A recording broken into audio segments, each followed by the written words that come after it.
Hello, আজকে আপনাদেরকে দেখাবো আমি একদম দেশি মুরগির হাতে মাখা রেসিপি।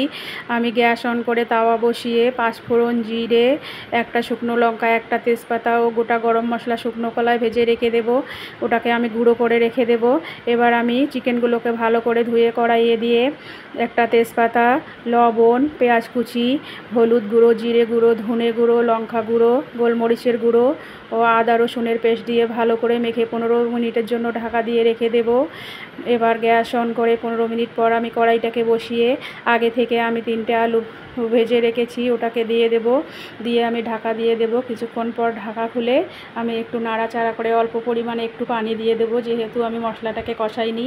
তাই আমি একটু পরে আবারও ঢাকা খুলে নাড়াচাড়া করে কষানো হয়ে গেলে এবার আমি সিদ্ধ করার জন্য একটু পানি দিয়ে দেব একটু কাশ্মীরি লঙ্কার গুঁড়ো, যাতে কালার আসে। কষানো হয়ে গেলে ঢাকা খুলে আমি ভালো করে নাড়াচাড়া করে পরিমাণ মতো ঝোলের পানি দিয়ে দেব। দিয়ে আমি উপর থেকে তেজপাতাগুলোকে ফেলে দিয়ে দেব বেছে।